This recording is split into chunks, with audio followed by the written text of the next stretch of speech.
Gnosis is the hidden knowledge required to find and walk the spiritual path to salvation or enlightenment. Throughout history, the secret methods used to acquire this knowledge have been hidden, encoded in scriptures, symbols, mythology, and art for those who could understand. Gnosis itself is always hidden, since every person must seek and find spiritual knowledge for themselves. However, the practices needed to attain Gnosis and become a Gnostic are today no longer concealed, but explained openly. These powerful practices are the keys to spiritual knowledge, profound transformation, and enlightenment. Through the diligent use of these practices, one can find and walk the secret path, achieve profound spiritual transformation, and reach salvation. To be a Gnostic, we need to do esoteric practices. There's a structure to it. Gnosis doesn't happen by itself. It doesn't appear of its own accord. We actually need to make the effort to acquire it. Through esoteric practice, we gain experience, and by experiencing, we know. The kind of experience that is gained from doing esoteric practices is what really gives us Gnosis. That knowledge, the spiritual knowledge. What's kept Gnosis alive throughout the centuries is the experiential side, the practical side.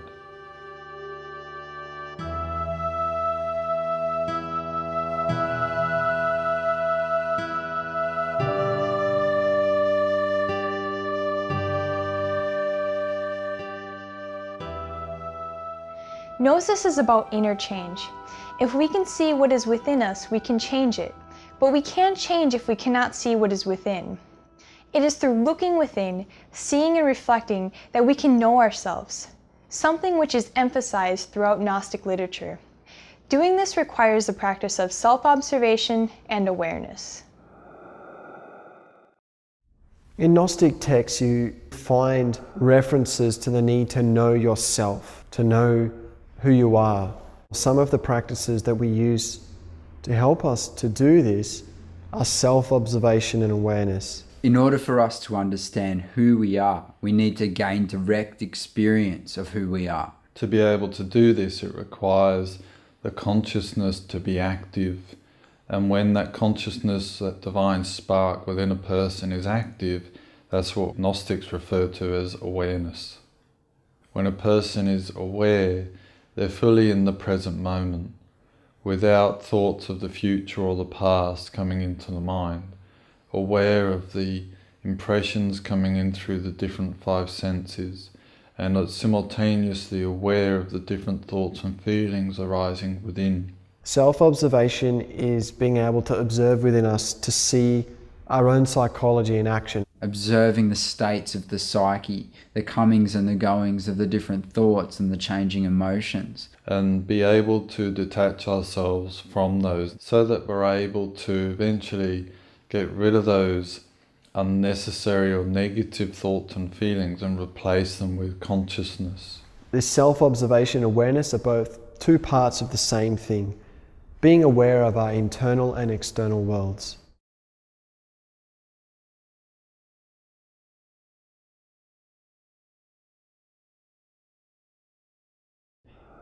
So self-observation and awareness are used to acquire self-knowledge, and that knowledge is needed in order to change. If we are unable to, for example, study, say, anger and the different types of thoughts and feelings associated with anger, we would be unable to change it. What happens is, in the absence of these thoughts and in the absence of these reacting emotions, you actually start to feel spiritual feelings, which can't actually manifest as long as we have those heavy emotions or thought processes going on. So by understanding ourselves, we start the process of liberation, we start the process of change. So it's really understanding why we think, feel and act the way we do, so that we can change and live in a better way. Another Gnostic method for receiving knowledge is through out-of-body experiences, which are conscious experiences outside of one's body. These can occur spontaneously with near-death experiences, but it is also possible to deliberately and safely leave the body to explore and investigate without physical constraints. These willed out-of-body experiences are known as astral projection. The early Christian Gnostics used out-of-body experiences to attain spiritual knowledge and insight, and these events were often referred to in different ways. St. John's account from the book of Revelation is an example. He described his vision taking place while he was in the Spirit. Gnostics today continue to use out-of-body experiences to attain knowledge through personal experience. Out-of-body experiences, which includes astral travel, is really a natural process. It's what everybody does at night when they fall asleep. Out-of-body experiences are completely safe and actually natural, and anyone, every time they fall asleep, their astral body actually splits from their physical body. Most people are actually unconscious of this happening. So it's nothing unusual, but with techniques that Gnostics give, we learn how to be aware of that process. The early Christian Gnostics actually used out-of-body experiences to gain esoteric information, knowledge about life. And modern Gnostics today can use the exact same techniques to gain teachings, just like they were in ancient times. We can explore what exists beyond our physical body, and there's much to existence beyond our physical body. We're able to explore another dimension of life. So we can receive teachings from spiritual beings, from angels, just as people did in the Bible in visions and things like that. So we have people having prophetic visions, seeing things that have not yet come to pass. We can learn what happens when we die and the whole process of death. We can learn about the universe, creation, and the mysteries of life. And importantly, we can learn what our spiritual obstacles are. We can be shown what we need to change in our lives. Out-of-body experiences on their own are not the real keys that are needed to be able to fundamentally transform our psyche, to transform the consciousness. So through them, we gain an insight into our spiritual progress and obstacles, so we get feedback on how we're going. Those teachings are supplementary to us making the effort to see within, to learn about ourselves, to acquire self-knowledge, and to be able to really change what is within. For that, you need the three essential key components of walking the spiritual path. Those three keys that are taught by the ancient and the modern Gnostics. Dreams provide another way of receiving knowledge and have been a great resource of teaching in the Christian tradition. And there have been many references to dreams both in the Old Testament and the New Testament. Just as angels have appeared in people's dreams providing guidance in the Bible, we too can gain insight and teachings from our own dreams.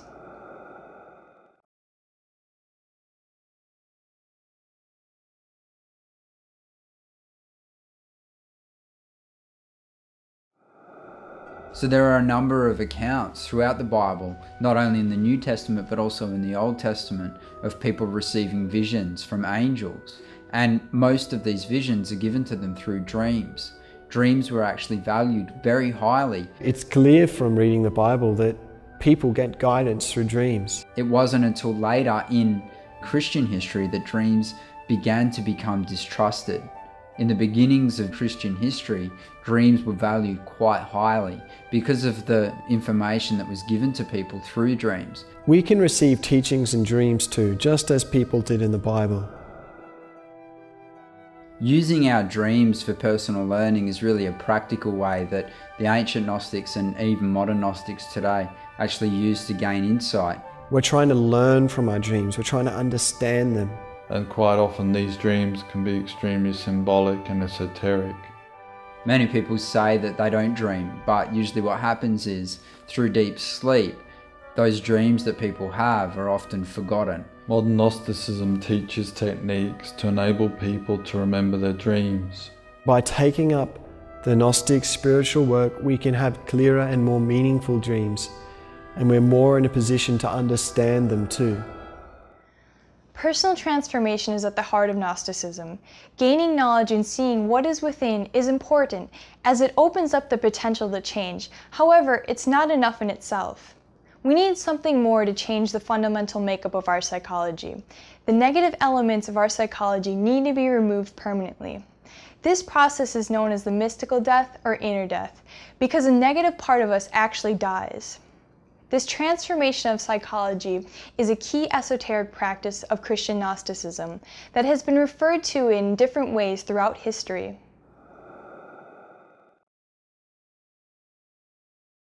Without actually eliminating those states within permanently that cause dysfunction, chaos, and ultimately misery and negativity, we can't actually become spiritual beings.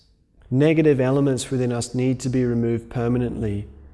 And these different elements have been referred to as the 7 deadly sins, things like anger and pride, greed, envy, things like that, which make this world a really unhappy place. We cannot become peaceful and happy and experience states like bliss as long as we have these internal states that pull us down into low negative ways of being. The mystical death. This is the first fundamental key of transformation from something negative and animal-based into something divine and spiritual. This inner death is a fundamental key that we need to practice in order to walk the spiritual path. It's actually been present throughout history, not only in religions and spiritual sects that maybe could be called Gnostic, but it's also present in Hinduism, in Buddhism, and many of the other religions. Saint Michael slaying the demon, or Saint George slaying the dragon, this represents the inner death that we do within ourselves. So the depiction of Saint Michael, for instance, is really symbolic of the consciousness within overcoming those subconscious animal drives and desires. Another key esoteric practice of Gnosticism is alchemy, which has been enshrouded in hidden teachings and symbols throughout time. It refers to the inner purification and transformation of our energies from the lead of the personality into the gold of the spirit. In ancient Gnosticism, it was referred to as the bridal chamber and is the secret practice needed in order to be born again.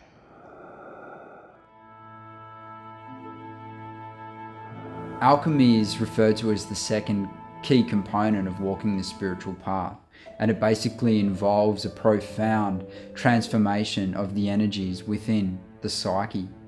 Alchemy has been a hidden mystery throughout time. It's been encoded and enshrouded in myths and symbology. The practice of alchemy was referred to in medieval times as transforming the lead into the gold.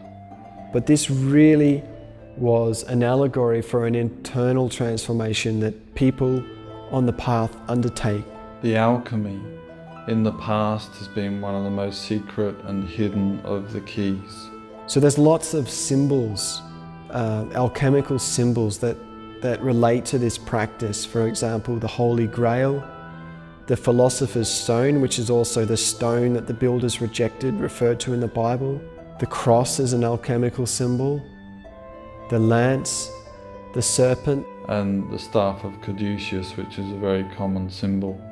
With alchemy, our energies are purified and transformed so that we are born again. And that's really what Jesus meant when he said we must be born again.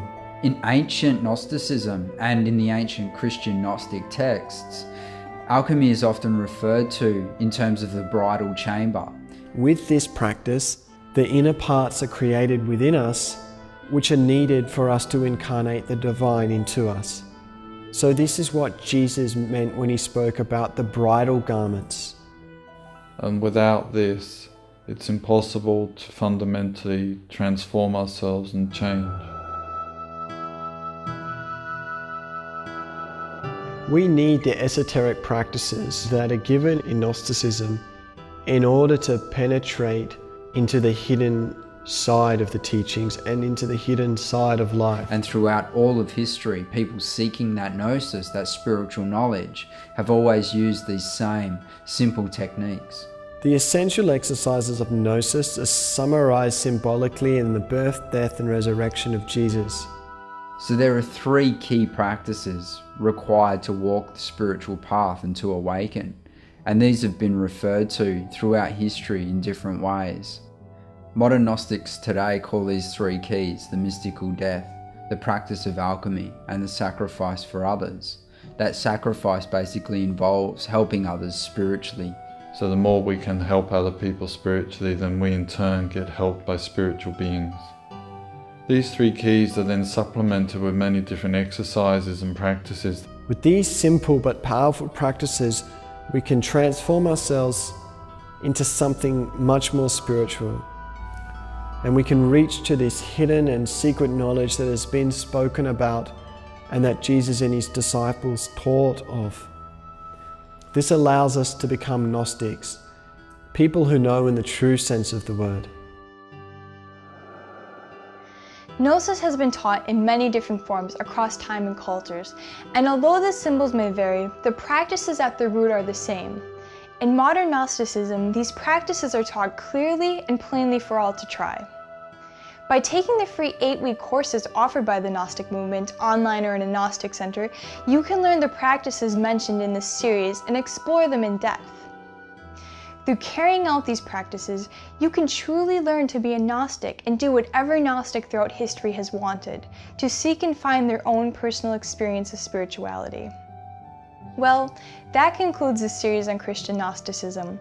I wish you all the best should you take your search into Gnosticism further, and hope you found the series insightful. Until next time, bye for now.